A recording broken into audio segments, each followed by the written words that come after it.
A very good evening and welcome to another episode of Brett's Old Time Radio Show. I don't know if you can hear the birds singing in the background, but it feels very, very spring-like today. I don't know why. Sun shining, clear blue sky, birds singing in the trees. It's just a lovely day, a really lovely day today. So, a very good evening. Welcome to my home in beautiful Lyme Bay. Huge thank you for joining me once again for our regular late night visit to those dusty studio archives of old time radio shows right here at my home on the south coast of the United Kingdom. Lovely day we've had. Well, really, it's been a nice couple of days. My mum's birthday, which was very, very nice indeed. And we all went to Nando's, whole family. That was where she wanted to go. So we had a little meal there, which was nice. And it's been lovely. It's been lovely weather. It's been all good. I'm Brett. I'm your host for our nighttime podcast. Welcome to another episode. I've got a Facebook page, an Instagram page, and a YouTube channel. They're all called Brett's Old Time Radio Show. And if you could follow me, it would be brilliant.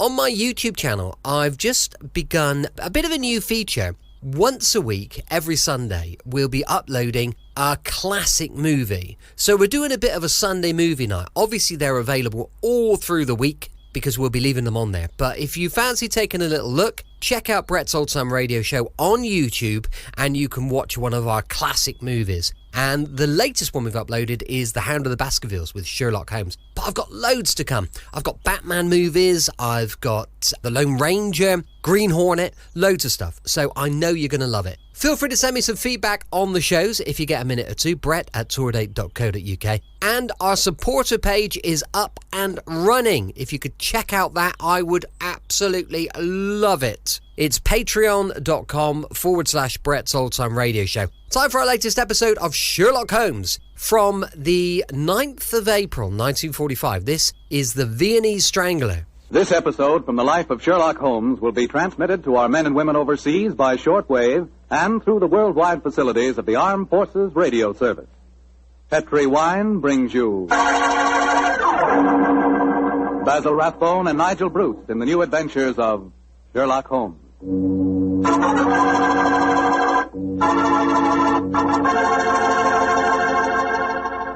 The Petri family, the family that took time to bring you good wine, invite you to listen to Dr. Watson tell about another exciting adventure he shared with his old friend, that master detective Sherlock Holmes. And say, I want to ask you if you've sent in for that little present we've got for you. You know, that swell recipe calendar.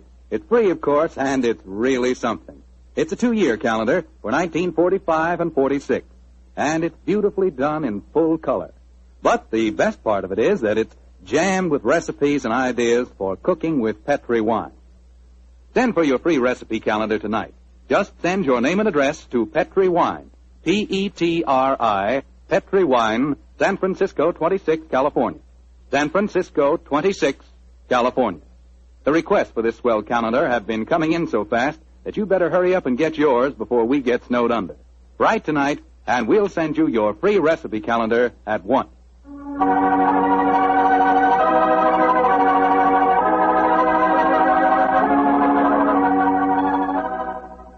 And now for our weekly visit with the good Dr. Watson. Let's see if he's waiting for us. Come in. Good evening, Mr. Holmes. Oh, good evening, Doctor. Playing the phonograph, I see. Yes, my boy. That particular melody has some very potent memories for me. Here, I'll turn the thing off. You haven't come here to listen to a Mozart sonata. You want a story, don't you, young fellow, my lad? That's right, Doctor. Well, let's sit down. All right. That's better. Now I'll tell you what. Oh, thank you, Doctor. Began in Vienna in 1889, many, many years before the insane house painter named Schicklgruber had converted that gay city into a place of fear and oppression. And what were you and Sherlock Holmes doing there, Doctor? Just taking a trip? Mr. Foreman, in those early days of our association, we didn't have the time or the money for just taking trips. No. We were in Vienna because Holmes had been engaged in certain highly important investigations. We were staying in a charming little pension inhabited by students and musicians. And on the night the story began, we'd finished dinner and had returned to our room. I was busy making some notes on the investigation we'd just concluded, and Holmes was scraping away at his beloved violin.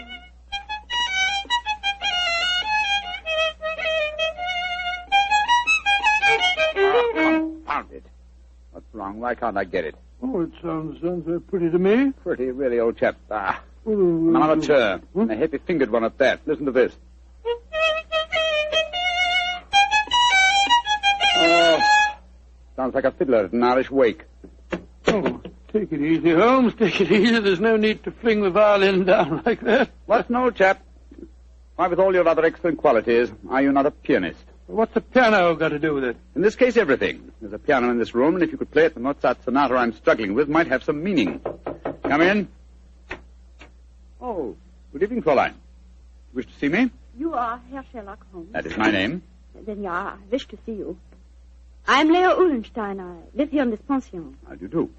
This is my friend, Dr. Watson. How do you do, Herr Doctor? Oh, very glad to meet you, my dear Leo. Fräulein Uhlenstein, may I pay my tribute to the brilliance of your piano playing? You have the exact precision of phrasing that Mozart demands. How do you know of me? Both Dr. Watson and I were present at the command performance you gave at the Imperial Court a fortnight ago. Hey, Julius, I knew I'd seen you somewhere before. My friend was just expressing the need of a pianist as you walked in, young lady. Perhaps the I'm two of sorry. you... I do not play with amateurs. Amateurs? Well, really? I do not mean to be rude. It's just that my life is dedicated to my professional career. I quite understand, Fräulein. And now please tell me, what can I do to help you? I must presume you have come to see me in my professional capacity. Jawohl. That is correct, Herr Holmes. Though I realize to a great detective like you, my problem must seem quite trivial. I'm being blackmailed by a man in this pension. He is Sándor Árpády, a Hungarian painter who lives in the studio upstairs. Sándor Árpády. Yes, I think I've heard of him. Since 2 months now, ever since he know my secret, he's come to me for money, and today he tell me he must have 250 gulden, or he will go to the police. I have not that much money. Herr Holmes, please to tell me what I shall do. Just what hold does he have over you? My brother, Karl, he got into some trouble here, and the police were looking for him, but he ran away to München, as you say, Munich, and Sándor Árpády knew of this. He was a friend of mine, so I thought. When this trouble came on my brother, I turned to Sándor for help. He smuggled Karl out of the country, and he turned on me for blackmail. He's a bad man. I wish he was dead. Most blackmailers are cowards at heart. I think Dr. Watson and I will call on the gentleman. By the way, does he have any written evidence of your brother's crime? Yeah, he has his address in Munich. I show Sándor a letter from him when he first go there, and he keep the letter, will not give it back to me. And if he gave the police your brother's address, they'd arrest him, eh? They would, of course. Yes, it would. Herr Holmes, will you please to tell me what I should do? I cannot go on this way. My music Now, is Fräulein, suffering. calm yourself. I shall be most happy to help you, and if you will lead the way, we'll see how persuasive we can be with Sándor Árpády.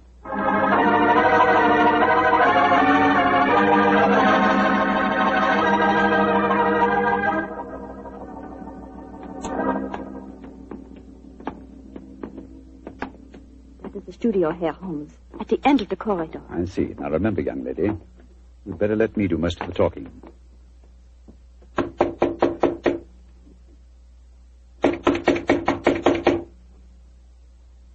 He must be out. That is possible. Ah, locked. I think, bearing in mind Árpády's profession, we'll take the liberty of opening his door. That doesn't look a very complicated lock to me. Oh, I think this skeleton key will do the trick. It's very dangerous, Herr Holmes, if Sándor finds you No, doing... no. Don't you worry about that, Fräulein. We're perfectly capable of taking care of ourselves. There we are.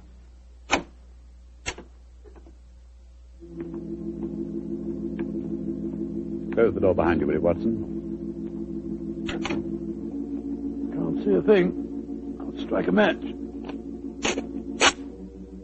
Oh, Gotten him. Quick, Scott, look at him. Thumped over his desk. Light the gas, will you, Watson? Right you are, Holmes. There. Judging from his appearance, Fräulein Uhlenstein, I think Sándor Árpády had other enemies besides yourself. Less scrupulous enemies. He's been strangled. Look at the finger marks on his throat. Is he... Yes. His body is still warm, though. I'm afraid he's dead. I am glad. He was a bad man. Deserved to die. Watson, do you notice that the fingers of the killer have broken the skin and drawn blood? Yes, so they have. Should we not communicate with the police? Before we do that, Fräulein, we must see if we can find your brother's letter. Help me move the body, will you, Watson? lying across an open dispatch box that might contain the document in question. Right, John. Come on, Buffalo. That's it. For a painter, the late Mr. Alpardi was an unusually methodical man. Everything filed here in alphabetical order. Here we are. You, Fräulein Leah Ullenstein. And the letter has the Munich postmark. I think this must be the document in question. Will you examine it, please, Fräulein? Yeah, this is the letter. Herr Holmes, how can I thank you? There's very little to thank me for. If the blackmailer were still alive, I fear it wouldn't have been so simple a matter. I wonder what other treasures this box contains. Hello? What is it, Holmes? Interesting. Extremely interesting. Look at this, old fellow. Good Lord. Information on the case that we've just been working on. Exactly, and from the names attached to the document, I think we may assume that the dead man did not confine his blackmailing to struggling young pianists. He was after big game, too. Yes, we'd better be careful, Holmes. I don't think that we should go for the police just yet. No. We'll start by having a little talk with the other residents of this pension. Fräulein, who lives in the room adjoining this one? I too, Herr Holmes. And the room across the landing? Lai Tong-fo, the great Chinese actor, he's performing here in Vienna. I see. Then I think we'll start by calling on him. Return to your room, Fräulein, and we will let you know later what we've found. In the meantime, say nothing to anyone of what has happened. I will do everything you tell me, Herr Holmes, and please, once again, please let me thank you for what you've done for me. You know, Holmes, I'm not sure that girl didn't strangle Alpardi herself. A pianist would have unusual strength in her fingers. And we know that she had the motive. And look how unnaturally calm she was when she realized the man was dead. I disagree with you, old fellow. Huh? I think what you refer to as unnatural calmness is really the cold detachment of the true artist. Well, I have a feeling that we should keep an eye on her, just the same. We will, Watson, we will. And now I suggest we pay a visit across the landing to the distinguished Chinese actor, Mr. Ling Tu-fo.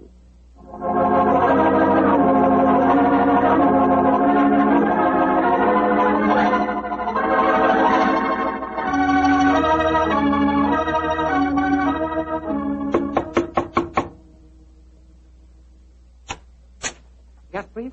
You wish to see me? If you could spare us a moment, sir. But of course, gentlemen. Please to come in. My name is Sherlock Holmes. This is my colleague, Dr. Watson. How do you do, sir? How do you do? I am greatly flattered to meet you. You are not here to see me in your professional capacity, I hope, Mr. Holmes? Oh, no, not exactly. I just wanted to ask you a few questions. Please, to ask me anything. Do you know Shandor Alpardi, the painter who lives across the hall? I know him by sight. We nod to each other on the stairs. Nothing more. I see. Have you been in your room most of the evening, may I ask? But yes, I have been sitting here quietly for the past few hours, reading over the Analects of Confucius. No, Confucius. May I ask, sir, whether you've heard any unusual noises this evening? Sounds of a struggle or a cry from the direction of Sandor Alpardi's room, for instance? I do not think so. Wait, yes. I think I did hear laced voices in there, and the sound of a cry. About how long ago was this? Oh, an hour ago, perhaps more. Is anything wrong? Has trouble come to Shandor? Shandor?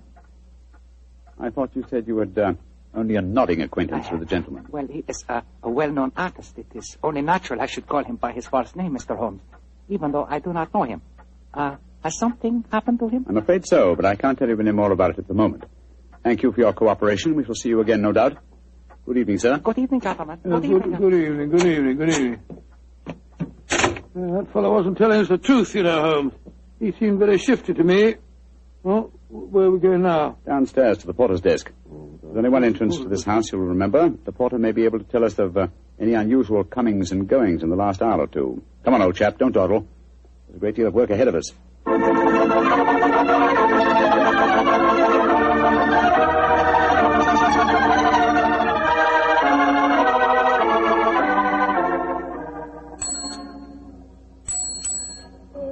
Herr Holmes, what can I do for you? How long have you been on duty tonight? Since 5 o'clock. Did you notice what people have come in or gone out since then? No one has gone out. Ah, splendid. And who came in? Fräulein Ullenstein came in just after 6, and Herr Alpardi, the painter, came in a few minutes later. That is all.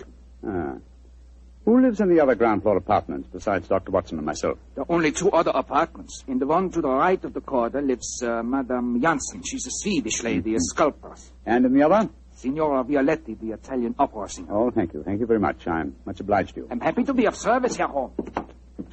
Where are we off to now? Back to our rooms? Oh, we'll call on Madame Violetti if she's at home.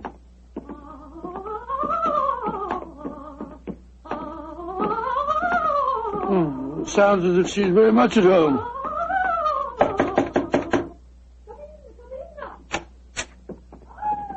Signor Sherlock Holmes, that is a friend have come to see me. Bravo! Bravissimo!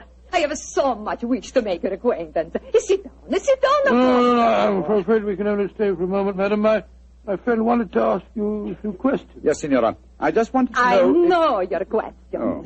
You play the violin. I have heard you. Yes. You want to know whether the great Valeria will allow you to accompany her in the magnificent soprano aria Allo so from Mozart's Il Flauto Magico. Your latest answer to your question is si. Yes, madam. Forgive me, Signora, but if you don't mind. But that was not one of my questions. It was not? But I will sing it with you just the same. You flatter me, but at the moment there are other things on my mind. Signora Violetti, do you know Chandora Paddy? By his side. That is all. He make eyes at me, but I no pay attention. I do not like ungallant. You haven't seen him this evening? No. I've been alone, reviewing the score at La Traviata.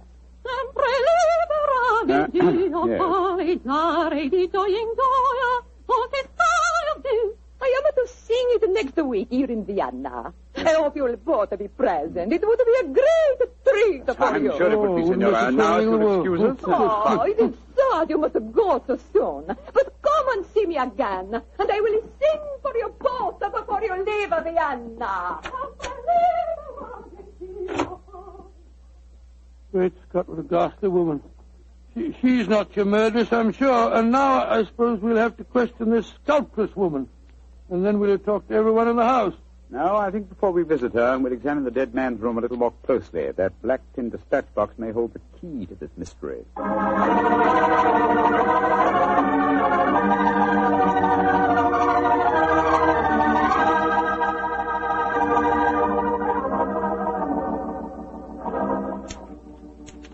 Idiot. Numbskull. Why didn't I go through these papers thoroughly at first? They certainly tell an interesting story. A party had obviously been blackmailing Madame Janssen, the sculptress. Yes, and also our friend, the Chinese actor, Lai Tung-fo. Then Lai Tung-fo was lying when he said that he didn't know a party. Obviously. By George, 3 of the 4 people living in this house in his power. Hello. What's the matter? What have you found? Footprints in the cigar ash on the carpet. Prints of a small foot. Leading us to this closet. Somebody must have been hiding in there. Yes, possibly. Uh-huh. Take a look at these, Watson. Strands of hair. Long black hair. Where were they? On a hook in the cupboard. Someone bracing themselves back so as to be out of sight could easily leave such evidence. I've got it, Holmes. I've got it. The long black hair, the long nails that caused the peculiar marks on a party's throat, and a small footprint. It was a woman. Possibly, but which one? Fräulein Ullenstein and Signora Violetti both have blonde hair, remember? And it must be that sculptress woman. Not necessarily. Who else, not a woman, might have small feet, long nails, and long black hair? By Jove, the Chinese actress. Precisely. Come on.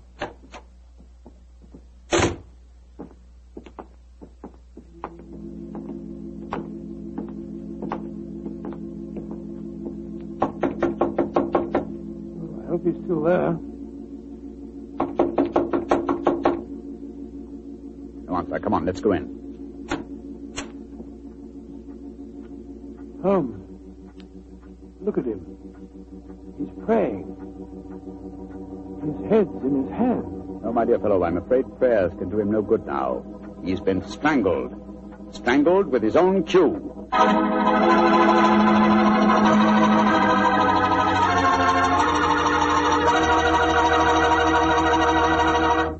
Dr. Watson's story will continue in just a second. So I'm going to take that second for a fast question. I know you've probably tasted port wine, but have you ever tasted Petri California port? Have you? Because if you haven't tried Petri port, well, you can just tell yourself right now you don't know how good a port can be. Petri port is rich, red, and hearty. But what you want to know is, how does it taste? The answer to that is short and sweet. The taste is terrific. And say, Petri California Muscatel is on the terrific side, too. Petri Muscatel has the flavor and fragrance of real, juicy Muscat grapes. Mm-mm. Both wines are perfect after dinner or any time you're sitting around talking with your friends. Try them. They're great. They've got to be, because they're Petri.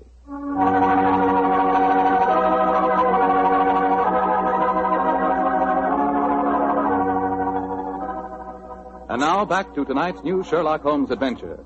The famous pair are staying in Vienna, where they've become involved in the mysterious strangling of a notorious blackmailer. As we rejoin our story, Sherlock Holmes and Dr. Watson are cross-questioning another of the suspects, a Swedish sculptress by the name of Madame Janssen. What do you want with me? Why have you come in here? Well, we just wanted to ask you a few questions, madam. To admire your figurines, may I ask if you always work in clay? Yeah, but what's that to you? Do you wish to buy some of my sculpture? No, but I assure you the question was pertinent. Tell me who you are and stop wasting my time. My friend is a private detective, madam. A detective?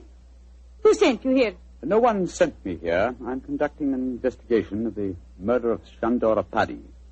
Shandor dead? Mm-hmm. Good. I'm glad. Yes, madam, but we happen to know that you had a motive for killing him. He'd been blackmailing you. Get out of here. What right have you to come here and question me? No. Look here, madam. If you know what's good for you, you will answer our question. And if you know what's good for you, you'll get out of here, both of you. Come along, Watson. But, Holmes, you can't possibly... Forgive me, madam, for our intrusion. We meant no rudeness. You have been rude. Intolerably rude. Go away. Whatever made you back down like that, Holmes? Obviously, she's the killer. Rubbish.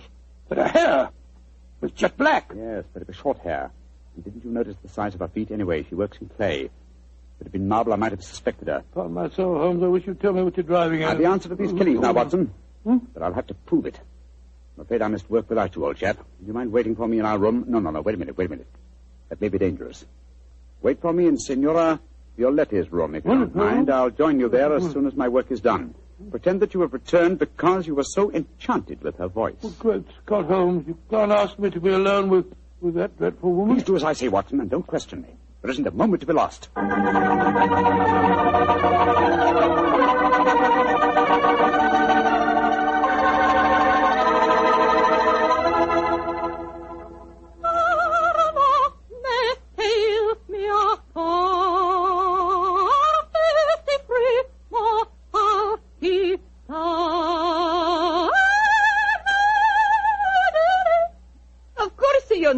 That aria, my dear doctor. No, madam, I'm afraid I don't. You've not heard about Great Giuseppe Verdi? Well, I heard of him, of course, but I can't identify his work. That was from a Rigoletto, you silly man. Rigoletto? Come, tell me your favorite composer. I will sing something that is just for you. I will turn the gas light down. No. Turn the gas light down. That will be so much more romantic. Now, who is your favorite composer? Oh, I don't know if I have any favorite. What's his name? Wagner's very fine, you know. Wagner is a heavy like most German composers. But the Violatti can master him. Oh, Lord, here she goes again.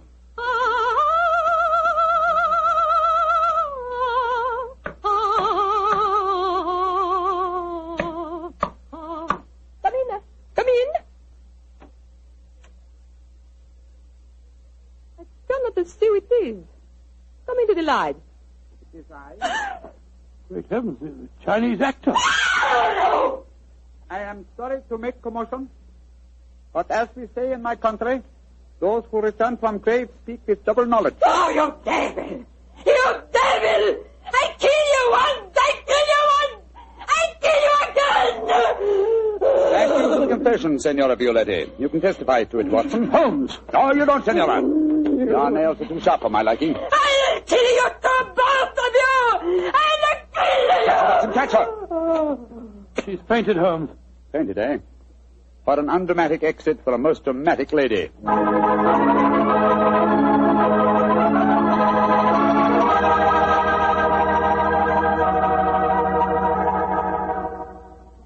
Well, Holmes, now that you've turned Signora Violetti over to the police, perhaps you tell me what made you certain that she was the murderess. It was obvious from the beginning that Apari was strangled by someone with long fingernails. When Lai Tung Fo was killed, it ruled him out. Then who was the woman with a motive and long nails? First of all, no. Elementary, my dear fellow. Was the woman Fräulein Ullenstein? No. Being a concert pianist, her nails were naturally short. The sculptress who worked in clay? Again, no. That would make it impossible for her to mold her delicate figurines. Therefore, Signora Violetti, by the process of elimination, was the only woman with long nails. But why did she strangle the Chinese actor, too? Undoubtedly, he witnessed the first killing. The long black hairs in the closet were from his cue. I presume that later he threatened Signora Violetti, and so he himself was strangled. I still don't understand why she strangled our party in the first place. Dr. Watson, well, I think you'll find that he's been blackmailing her, too. Remember, he had documents incriminating everyone in the house except her. I think we may assume she killed him and then removed her own papers from the dispatch box. But I'd no proof, and so, well, I had to frighten her into confession. So that's why you disguised yourself as Lai Tung Fu. Yes, I borrowed the robes from his room. It was lucky that the lights were low as I entered. Yes. And it's also fortunate that to the average European, all Chinese look alike. Come in. Ah, Fräulein Ullenstein. We'll be coming in to see you in a few minutes. I've been waiting so anxiously. Is everything all right? Well, from your point of view, my dear young lady, yes. There's nothing more for you to worry about. Oh, I would like to repay you, Herr Holmes. I've done very little for you, but if you really feel that you owe me something... Yeah? Well, perhaps just this once you wouldn't mind accompanying an amateur? It would be a pleasure. What did you wish me to play? A Mozart sonata. But of course. The rondo from the E-flat, I suppose. That's splendid. Please, Fräulein. You like Mozart, Herr Doctor? Oh, very much, young lady, very much. In fact, I might say he is my favorite composer.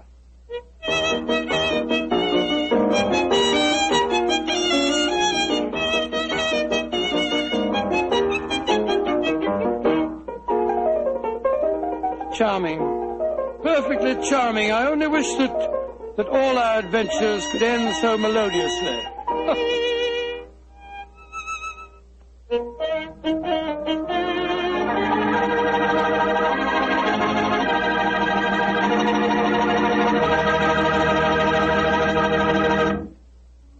Tonight's Sherlock Holmes adventure is written by Dennis Green and Anthony Boucher and is based on an incident in the Sir Arthur Conan Doyle story, A Case of Identity.